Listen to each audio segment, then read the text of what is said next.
سيدنا ومولانا محمدا عبده ورسوله اللهم صل وسلم وبارك على محمد وعلى آل محمد كما صليت على إبراهيم وعلى آل إبراهيم في العالمين إنك حميد مجيد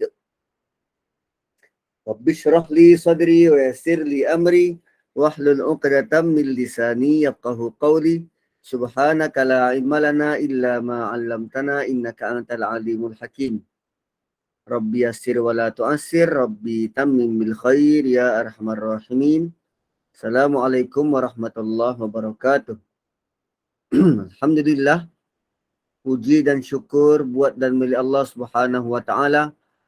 Salawat serta salam kepada junjungan Nabi sallallahu alaihi wasallam dan kepada ahli keluarga baginda, para sahabat dan mereka-mereka yang committed istiqamah di atas jalan hidayah ini sehingga hari kiamat. Nah, tuan-tuan dan puan-puan, kita masuk ayat yang ke-20 surah Al-Hadid. Ayat 20 surah Al-Hadid. Pada pertemuan yang lalu kita lihat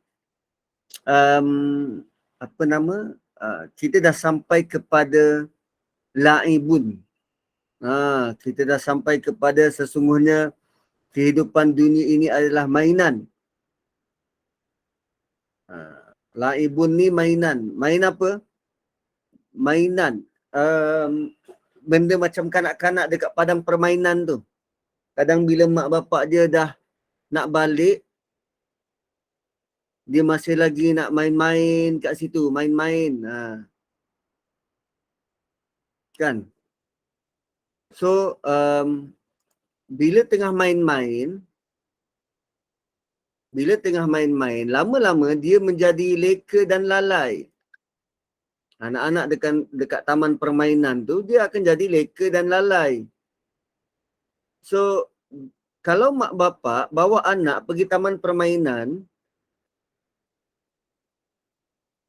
dia kan akan ada satu tempoh masa sampai masa akan balik ke rumah. Bukannya selama-lamanya kat situ, kan? Tapi jiwa kanak-kanak, dia nak ke balik rumah. Tak, kalau boleh tidur kat situ dia tidur. Pergi taman permainan kan, kalau boleh tidur kat situ dia tidur. Dia balik tu pun dia tinggalkan taman tu kerana mak bapak dia arahkan dia balik. Sama macam hidup kita ni. Dunia tu macam taman permainan lah.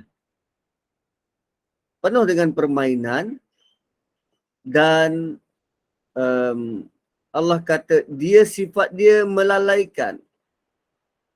Dia sifatnya melalaikan. Dan dunia ni sememangnya melalaikan kerana dia begitu. Ada je benda yang menjadikan kita terpesong dan terpesona. Sebab kalau kita biarkan saja, fikiran kita akan dicuri oleh dunia. Maka kalau kita tak sedar-sedar, kita akan terus lalai dan terus hanyut. Sebab tu kita perlu sedar sifat dunia ni bagaimana melalaikan supaya kita be careful dan beware tentang dunia. Tentang dunia. Kalau dah tahu dia melalaikan, maka kita kena berhati-hatilah dengan sifat semacam tu. Contoh lalai ni macam mana? Kita masuk office jam berapa? 8. Jam 8, punch in. So, sewaktu jalan tadi, dalam perjalanan, bos bagi tahu, bos call, nanti tolong cek email. Okay. So, kita pun masuk office. Bila kita buka email, klik yang pertama, klik yang kedua, kita buka email, arahan bos tadi dah hilang. Kita dah nak cek email satu, yang ni, dah ada email pertukaran lah. Yang ni si dia ni pergi sini, yang ni pergi sini. Tengok pula, tengok nama kenal. Kawan kita tukar bagaimana ni? Kementerian ni. Tak semena-mena ambil telefon, pergi call kawan tu. Tak pun daripada tempat email tadi, buka pula chat. Chat dengan kawan tu. Weh, aku tengok kau keluar ni ya, dah keluar pertukaran ha, kau pergi sini. Arahan bos yang mula-mula tadi suruh cek email, dia minta balas segera ke atau macam mana ke untuk tidakkan kita dah lupa. Nanti pukul 10, pukul 11, bos call balik. Nazri, tadi pagi aku suruh kau cek email, kau cek tak? Allah bos, lupa lah. Tu, lalai. Kita sangat mudah jadi benda macam tu. Lalai. Kan kadang guna sibuk kita kat rumah, lalai kadang bukan kerana kita kita sukar ke susah ke, tak. Kadang kerana terlalu sibuk. Buat itu, buat ini sampai lupa. Lupa tujuan asal. Itu lahun. Dunia memang sangat swaying kita. Dia sangat mudah menjadikan kita lari daripada fokus utama. Wazinatun. Dan sifat dunia seterusnya ialah perhiasan.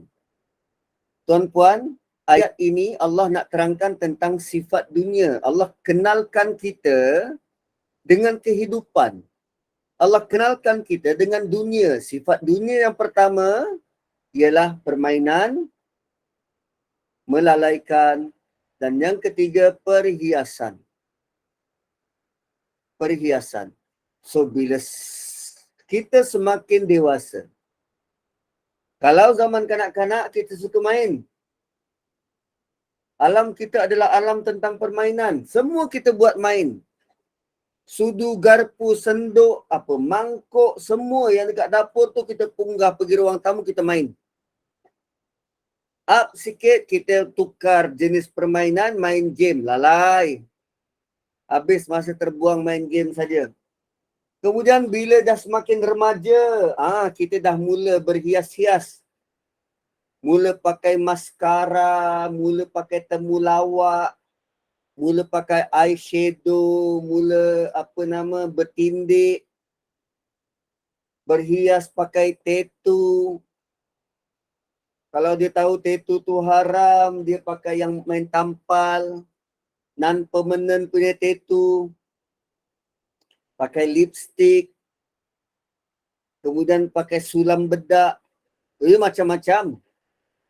Saat semakin besar dan dewasa, mereka akan risau tentang penampilan diri, perhiasan. Perkataan gemuk tu kalau boleh tak nak sebut. Tak nak sebut, sanggup berlapar semata-mata nak jaga penampilan. Sedangkan gemuk ke, kurus ke, tinggi ke, pendek ke, itu anugerah Tuhan.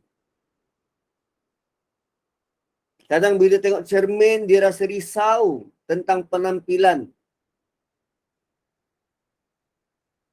Bila pakai perhiasan, dikenakan pula dengan jenama baju yang mereka pakai. Rambut pun nak kena ada fashion tertentu. Pergi gym, nak tengok otot-otot besar, jadi abang-abang sado. Besar bodoh. Sado. Malah ramai juga yang pakai tudung. Bukan tudung biasa. Setakat tudung bawal tu, kampungan sangat. Dia kena tudung-tudung itik macam tu. Pakai tudung bukan kerana nak tutup aurat. Sebab nak try berapa kali lilit boleh. Sanggul tak sanggul. Pada peringkat ini ramai yang sibuk nak jaga penampilan. Peringkat kanak-kanak ada cara dunia melayan mereka. Peringkat remaja ada cara dunia melayan mereka. Peringkat dewasa ada cara dunia melayan mereka. So kita pilih, kita berada pada peringkat yang mana ni? Laibun, lahun atau wazinah? Rata-rata kita dalam peringkat ini wazinah, nakkan perhiasan. Rumah nak kena cantik. Kalau setakat singki 200-300 tak main. Dia kena singki 2,000, 3,000. Boleh tarik-tarik. Boleh basuh itu, basuh ini. Singki ada shredder. Perhiasan. Dia nak cantik. Dia nak cantik. Berketerampilan dalam masyarakat. Pakaian kena berjenama. Lepas tu istilahnya apa? Kena jaga image. Kena jaga image. Tu wazinatun. Tu peringkat ini. Peringkat zina. Kemudian ada lagi satu peringkat. Watafakhurum bainakum. Selepas melalui peringkat zina ini, bila dia semakin mencari kecantikan, maka dia akan pergi lagi ke satu level bermegah-megah. Watafakhur. Asalnya jaga penampilan diri, lama-kelamaan perasaan itu akan di-upgrade oleh syaitan. Dia menjadi ingin menunjuk-nunjuk pada orang lain. Kan, kalau duduk dekat kedai makan tu, kalau telefon Oppo, setakat telefon Jawa macam tu, itu tak main lah. Oppo, itu Jawa. Xiaomi, tu bunyi Cina. Dia kena jenama yang Apple tak habis makan tu, jenama buah, jenama macam-macam Samsung sikit macam tu. Itu berjenama. Lalu pada setiap peringkat, sama ada pada peringkat laib, kanak-kanak juga nak bersaing, pada peringkat remaja pun nak bersaing, pada peringkat zina juga nak bersaing, bermegah-megah.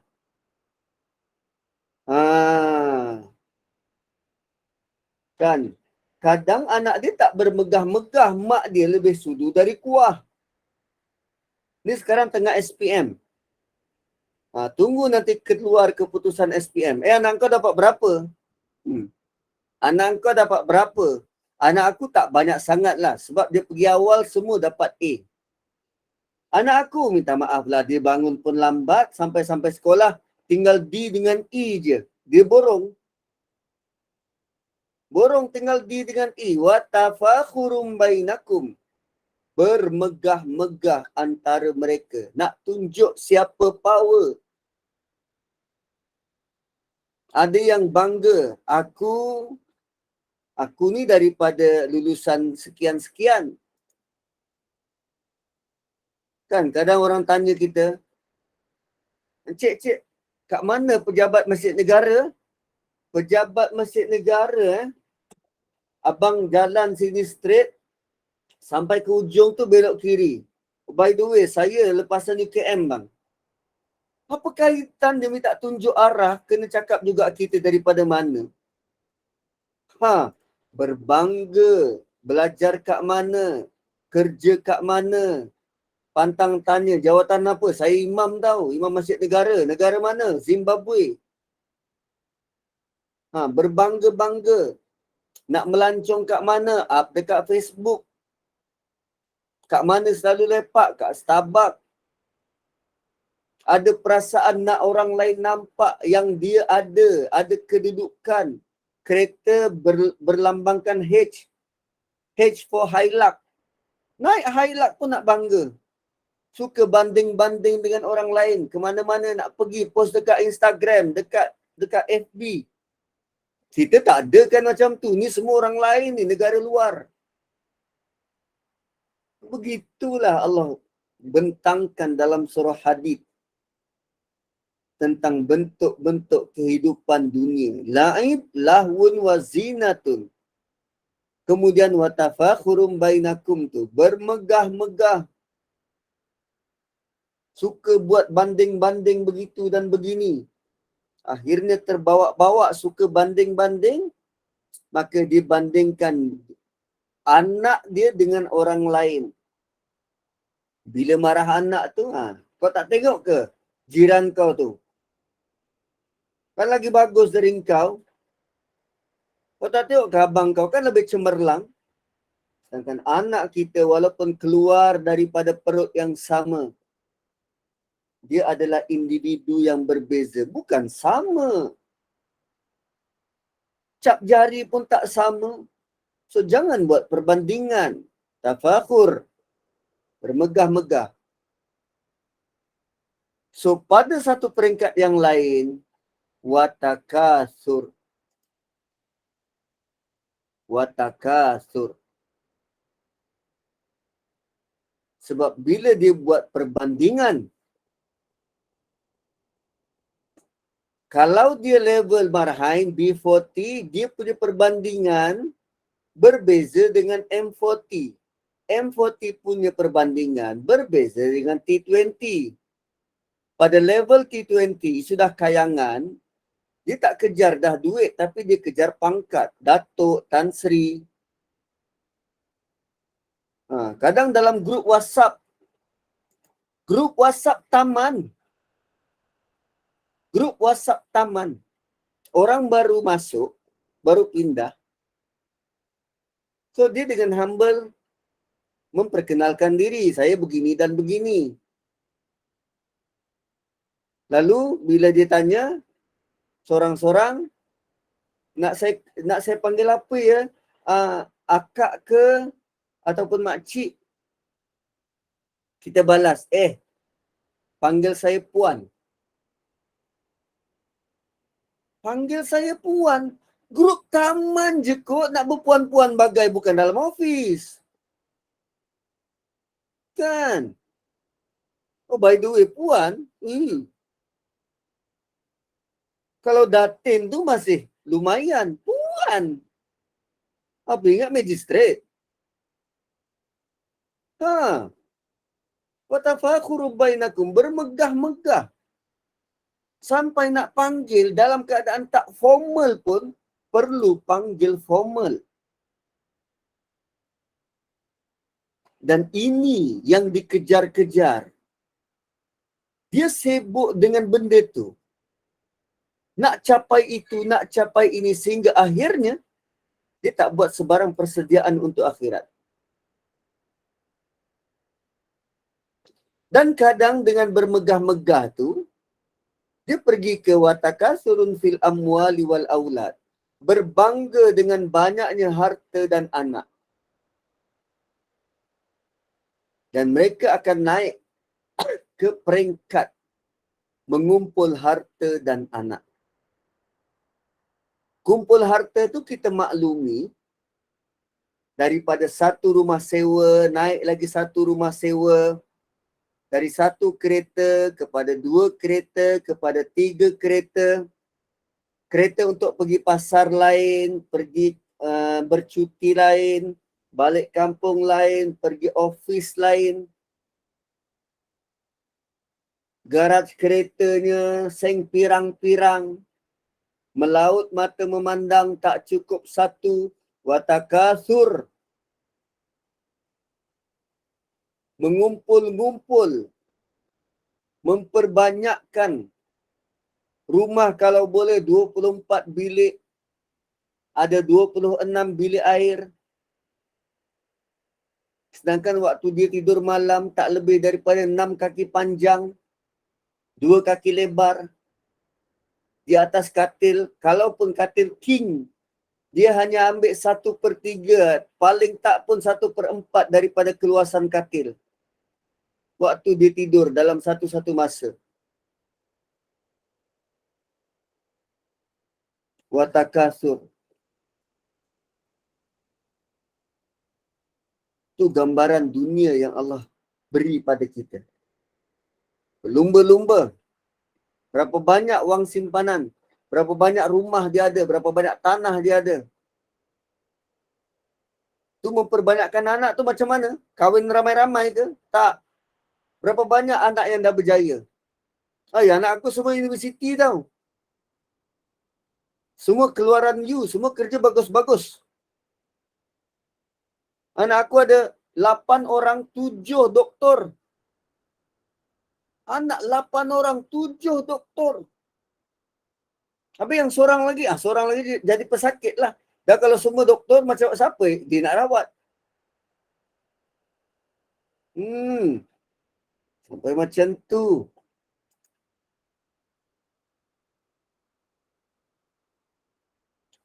So, bila dia disibukkan dengan benda tu, kan, hantar anak pergi U dalam kursus yang mereka sangka boleh beri kejayaan dunia, dan kemudian berbangga-bangga anak dia belajar kat mana, kemudian anak dia kerja kat mana, kahwin dengan siapa, pangkat apa dalam kerajaan, macam-macam.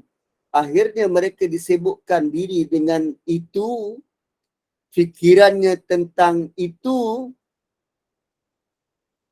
kan, apa yang Allah beri pada dia, duit itu dihabiskan apa? Tuition anak, pakaian anak, nak kena branded kawan-kawan anak, kemana nak pergi masa cuti sekolah, macam-macam lagi. Sibuk mereka tu dengan hal dunia, sehingga kan hal akhirat dilupakan. Kelas agama tak pergi, ilmu tak dapat.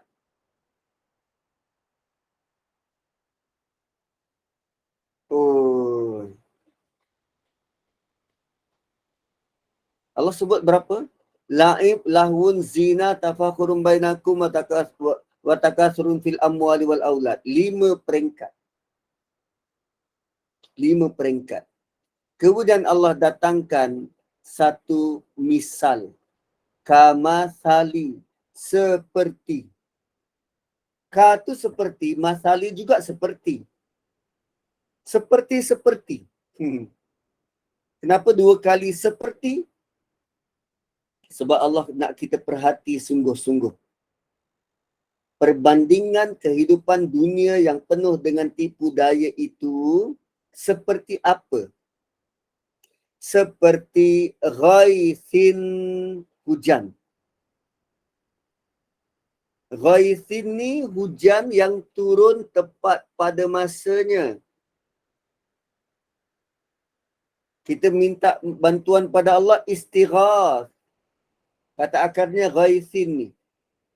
Minta bantuan yang turun tepat pada waktunya. So, bila sebut tentang hujan, siapa yang gembira kalau hujan turun? Ramai orang gembira, antaranya petani. So, seperti hujan yang turun, dan hujan turun itu tepat pada waktunya. A'jabal kuffara nabatuhu. Kita dengar kufar, ini orang kafir ke? Tak. Al-kuffar dekat sini maksudnya petani. A'jaba, mengkagumkan para petani, nabatuhu, dengan hasil pertumbuhan pokok tu. Kesan daripada hujan, pokok tumbuh, menyuburkan tanah. So, petani tu dia kagum dengan pokok yang tumbuh tu. Kalimah kufar bermaksud petani. Kerana kafara maksudnya kambus. Kafara maksudnya menutup, mengambus, kambus, tutup. So, petani, kerja dia tanam benih dalam tanah. Kemudian dia tutup tanah tu. Itulah kufar tu. Dia tutup tanah. So, orang kafir digelar dengan gelaran yang sama kerana dia tutup iman mereka. Dia tutup iman mereka. Asalnya, perkataan tu digunakan untuk petani yang menanam. Dia tutup benih. Tapi orang-orang kafir, dia menutup kebenaran. Hati dia percaya tapi dia deny. Hati dia percaya tapi dia deny. Dia tutup.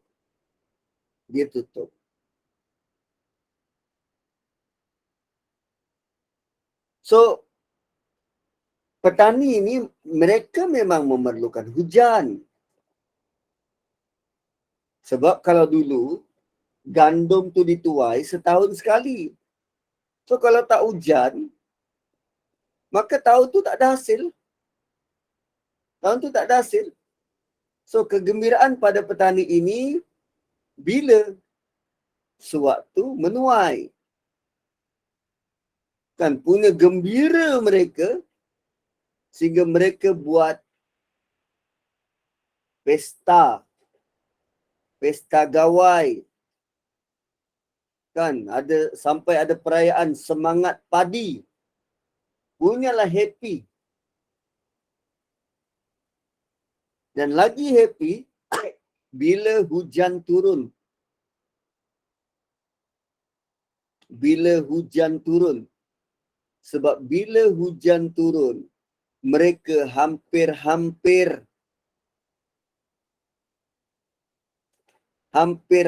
menjerit kerana nampak mendapat bayangkan hasil yang mereka bakal tuai.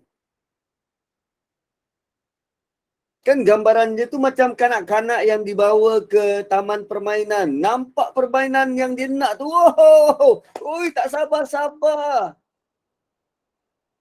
Tak sabar-sabar.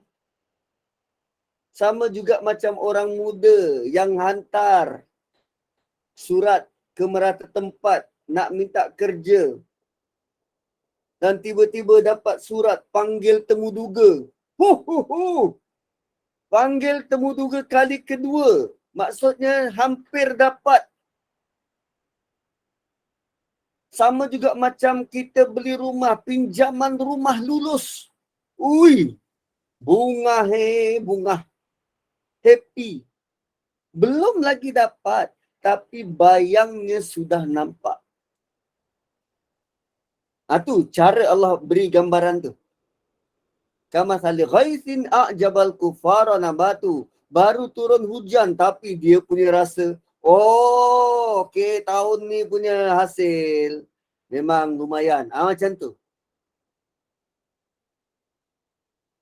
Selalunya Allah guna perkataan ma, air, untuk menyebut, untuk menggambarkan air hujan yang turun. Biasanya macam tu, normalnya begitu.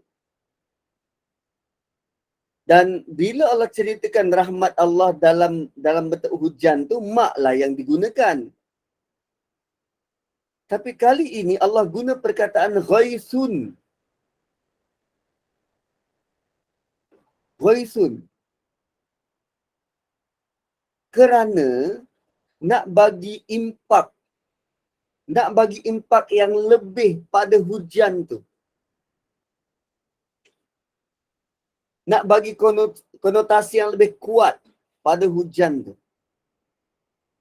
Apa dia? Hujan tu memang sangat-sangat ditunggu, sangat-sangat diperlukan oleh petani tadi untuk suburkan tanaman.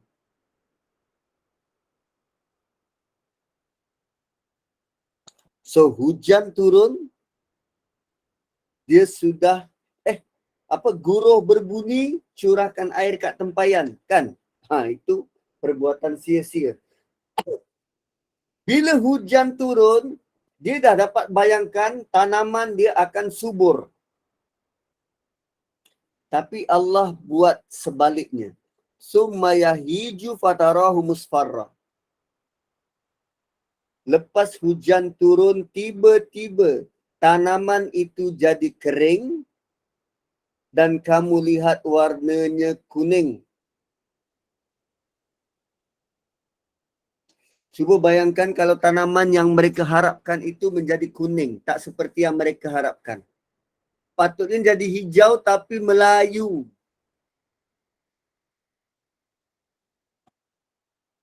Yang asalnya tengok padi menghijau, besoknya semua kuning. Kuning bukan masak, tapi kuning rosak.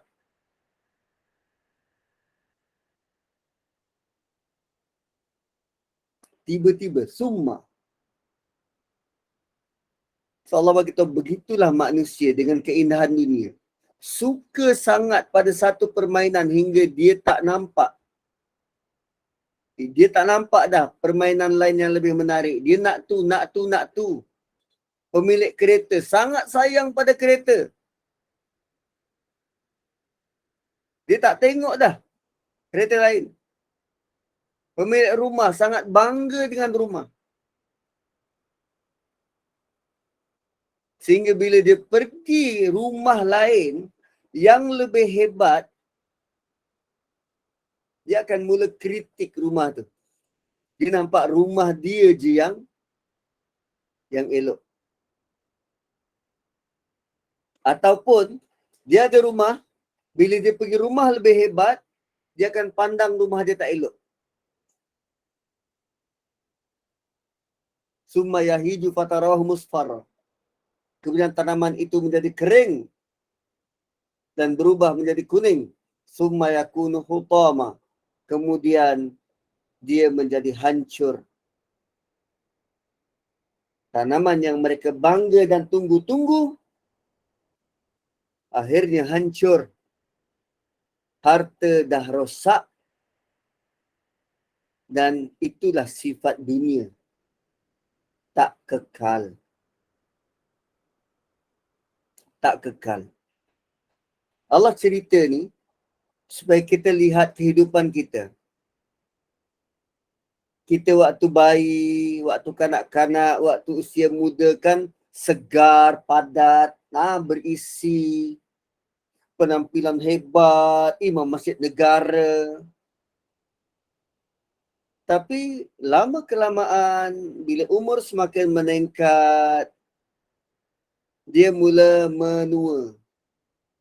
Wataknya berubah, dah tak kuat, lanjut usia, pelupa pula tu, giginya tinggal sikit, dah tak mampu nak kerja, pencen.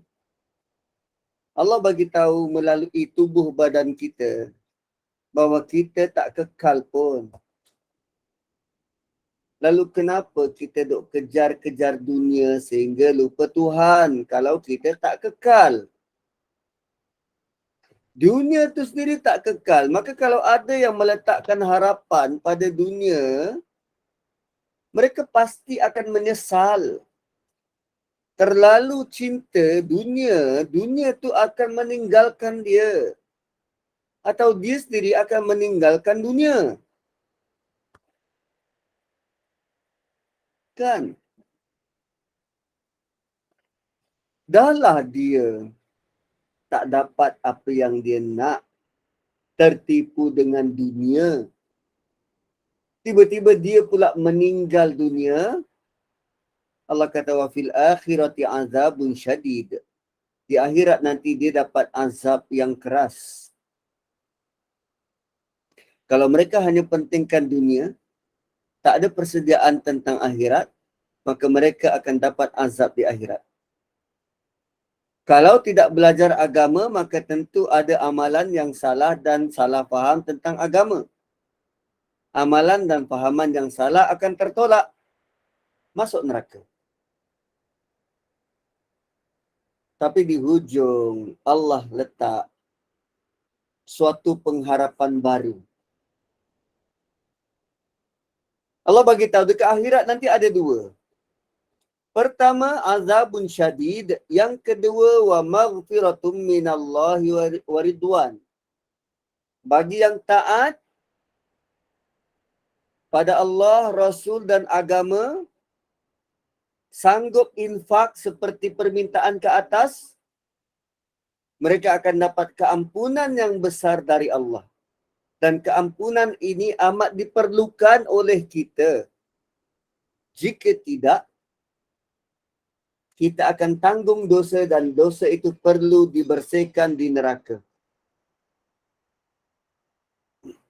Maka ini menyebabkan seorang Muslim singgah dulu di neraka sebelum dimasukkan ke dalam syurga.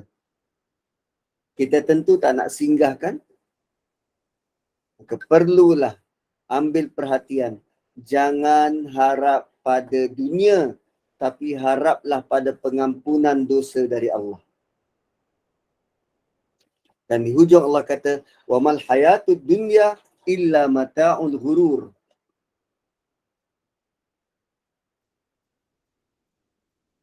Dan kehidupan dunia itu hanyalah mata'ul ghurur. Mata' selalu ditranslatekan sebagai kesenangan. Tapi saya lebih selesa mata' ditranslatekan sebagai alat. So dunia adalah alat yang menipu. Alat yang memesongkan. Boleh guna alat tu tapi alat tu bahaya. Allah nak bagi tahu kehidupan dunia ini tidak akan memuaskan. Kerana dia penuh dengan flaw, kekurangan. Sebaliknya, penghuni syurga akan puas dengan apa yang ada dalam syurga. Dia takkan nak perkara lain dah. Tak ada. Sebab tiada lagi yang dia rasa tak cukup bila ada dalam syurga nanti. Maka janganlah kita tertipu dengan kehidupan sementara, terpedaya dengan dunia yang tugasnya memang begitu. Tugas dia menipu manusia. So memang dunia ni kesenangan yang sedikit tapi bahayanya kerana dia menipu. Dibentangkan pada kita supaya kita tidak terpedaya. Ada beza dunia, perkataan dunia dengan ard. Perkataan dunia dengan ard. Ard tu bumi, makhluk yang taat pada perintah Allah. Dunia pula bumi yang dihias. Dunia tu bumi yang dihias. Atas muka bumi ini dia ada dunia, kehidupan. Kehidupan tu yang rendah. Gitu. So next, sabiqu ila maghfiratin min rabbikum. Selepas Allah terangkan tentang bagaimana dunia tu boleh menipu, maka Allah suruh kita musabaqah. Dah lama tak dengar perkataan ni kan? Musabaqah. Sabiqu. Musabaqah.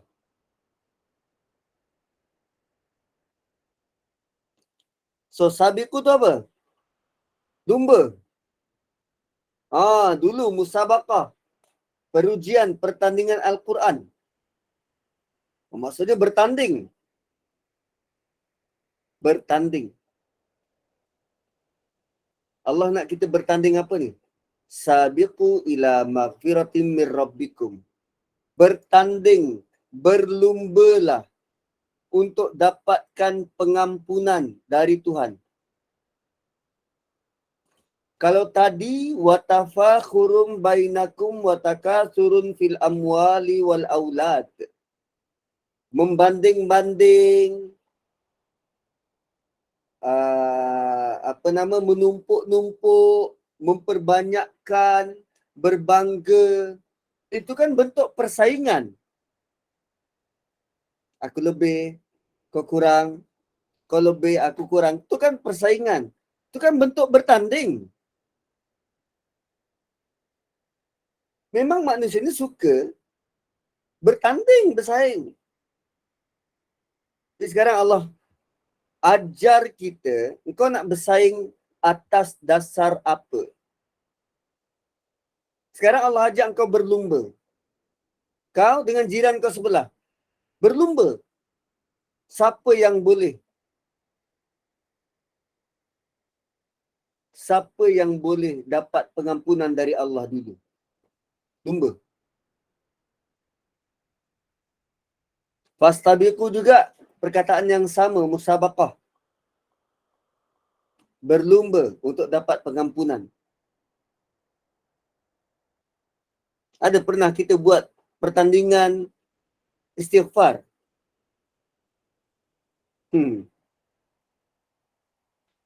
Allah kata berlumba. Dapatkan pengampunan dari Allah. Berlumba untuk dapat akhirat. Inilah sifat ahli syurga. Tengok orang tu baca Quran, ya aku pun kena baca Quran. Tengok orang tu mengaji, aku pun kena mengaji. Berlumba untuk dapatkan pengampunan. Dia istighfar, aku pun istighfar. Bukan bila nampak orang istighfar, memang patutlah kau istighfar. Kau kan banyak dosa. Macam tu pula komen dia. Dia nak maju dalam hal ehwal agama, hidup beragama. Tak rasa cukup. Tak pernah berasa cukup dengan apa yang pernah dia buat. Dia akan cuba baiki amal dia sentiasa tambah ilmu. Sabiqu. Salah satu amalan yang sangat dianjurkan untuk berlumba adalah dalam perkara infak. Kan disebut kalau berinfak akan dapat pengampunan dari Allah. Ada tak ayat sebelum ni sebut tentang infak dan pengampunan?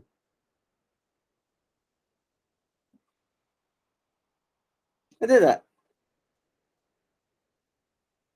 Wasyuhada'u 'inda rabbihim lahum ajruhum wa nuruhum.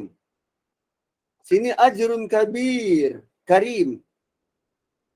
Ada tak ayat yang kata infak tu boleh dapat pengampunan? Ada tak? Ada ke tidak? Ada tak?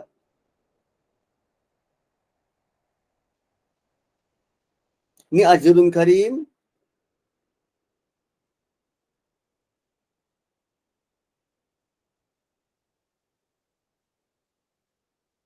Wallahu ma ta'maluna khabir. Ada tak? Sebab infak tu akan diberi keampunan. So bila Allah kata berlumba-lumbalah untuk dapatkan keampunan, kita kena buat perkara yang Allah janjikan keampunan. Salah satunya infak. Suatu kalau tahu ada orang yang memberi, maka kita harus mempunyai sifat nak memberi dengan lebih baik. Tak semestinya lebih banyak, tapi lebih baik.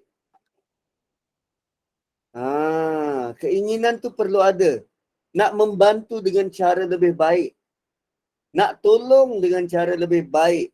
Nak bercakap dengan cara lebih baik. Infak. Apa yang kita boleh beri pada orang lain. So, berhentilah dari berlumba perkara berkaitan dengan nak kumpul harta, berbangga dengan anak, tentang apa? Achievement, kejayaan. Sebaliknya berlumba-lumbalah untuk dapatkan pengampunan dan redha Allah. Lumbalah dalam memberi infak, bantuan, kehidupan pada orang lain. Dan para sahabat ternyata mereka berlumba dalam mengumpul pahala.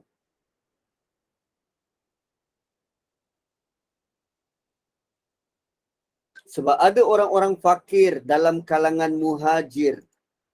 Muhajirin yang berhijrah dari Mekah ke Madinah, kadang berhijrah sebatang kara. Orang-orang miskin. Harta dia tinggalkan kat Mekah, dia berhijrah ke Madinah. So nak meneruskan kehidupan tu sukar. Lalu mereka jumpa dengan Rasulullah dan mengadu. Orang-orang miskin, fakir dalam kalangan muhajirin ni, dia ngadu pada Rasulullah. Wahai Rasulullah, orang-orang hartawan telah borong semua pahala dan nikmat-nikmat dan darjat-darjat yang tinggi. Itu yang ditanya Nabi. Orang-orang hartawan ni, orang-orang kaya ni dah borong semua pahala dah. Darjat-darjat tinggi, nikmat-nikmat abadi semua dah borong dah. Nabi tanya, kenapa begitu? Lalu mereka jawab, mereka solat seperti kami solat. Mereka puasa seperti kami puasa. Mereka bayar zakat sedangkan kami mana boleh keluarkan zakat. Mereka dapat memerdekakan hamba. Kami mana boleh buat macam tu, kami hamba pun tak ada.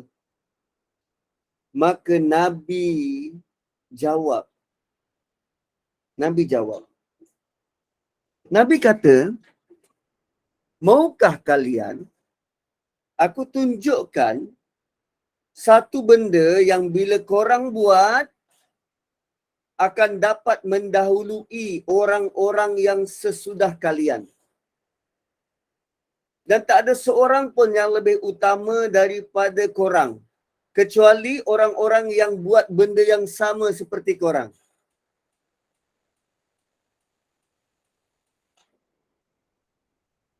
Nak tak? Nak buat tak? Ni saya tanya pada tuan-tuan lah ni, nak buat ke tak? Yang kalau dibuat, Nak, Ustaz. tak ada siapa yang boleh challenge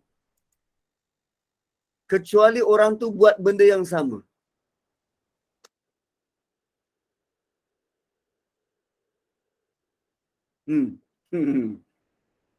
Siapa nak angkat tangan? Kita dalam miskin, tak ada apa nak bagi. Tapi orang lain semua dah borong semua. Nabi kata, korang perlu bertasbih, bertakbir dan bertahmid setiap selesai solat 33 kali. Itu je. Takbir, tasbih, tahmid lepas solat 33 kali. Dia punya ganjaran lebih besar daripada orang sedekah, lebih besar daripada orang yang merdekakan hamba, lebih besar dari itu semua. Subhanallah, Alhamdulillah, Allahu Akbar. 33 kali. Lepas solat.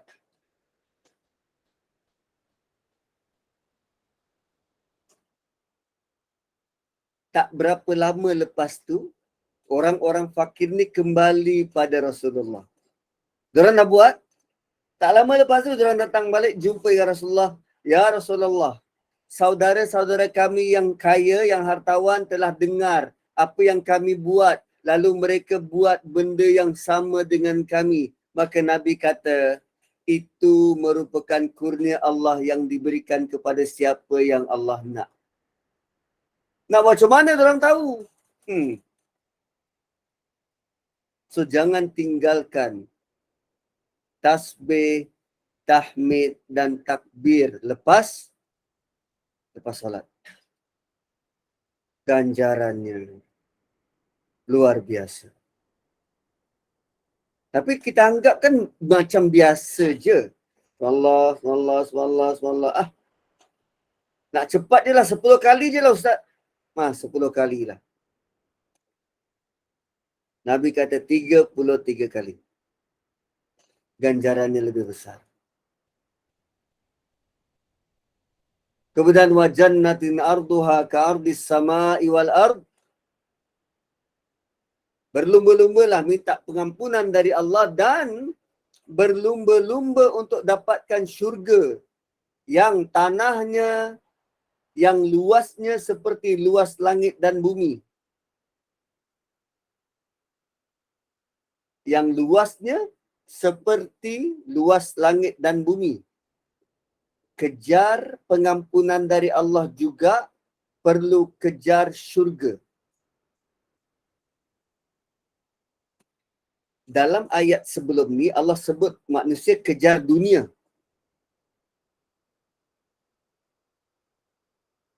Dan Allah bagi tahu dalam ayat ni patutnya manusia berlumba-lumba untuk dapatkan syurga. Sebab syurga tu kekal, hebat daripada dunia ni.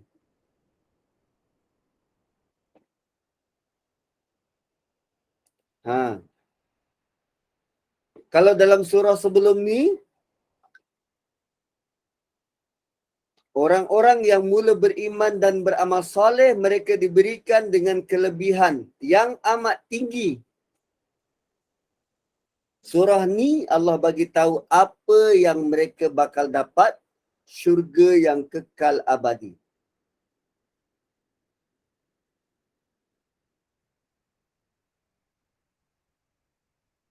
So orang Arab tahu langit dan bumi. So Allah gunakan langit dan bumi sebagai perumpamaan berapa luas syurga tu. So Allah nak bagi isyarat pada mereka supaya mereka boleh faham. So itu bukannya exact, cuma dapat gambaran. Oh, luasnya langit dan bumi kot.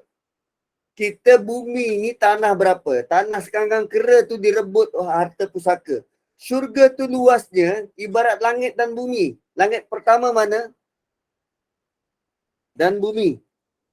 Selagi tak jumpa langit pertama, kita tak tahu berapa jarak luasnya syurga tu.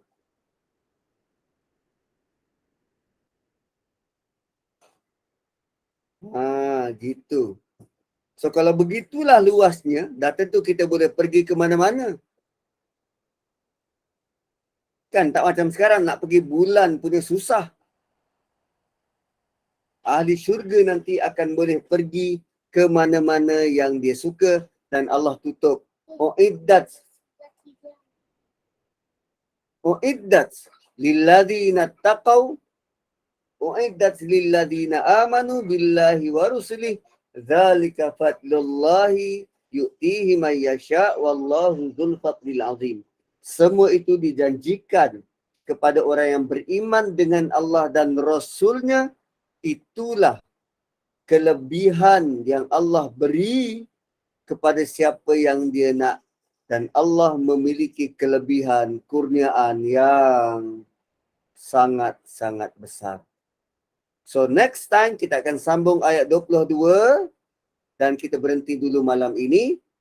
Terima kasih kerana bersama pada malam ini dan moga-moga Allah berikan kita keluasan dan kelapangan, kesempatan untuk kekal istiqamah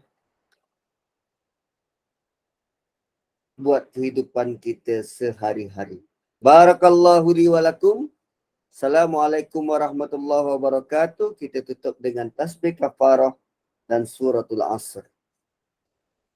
Subhanakallahumma bihamdik. Asyhadu an la ilaha illa anta wa nastaghfiruka wa natubu ilaik. Wal asri innal insana lafi khusr illa alladhina amanu wa amilus solihat. Tawasaw bil haqqi wa tawasaw bis sabr. Kita ada baki lagi 7 ayat. Assalamualaikum warahmatullahi wabarakatuh.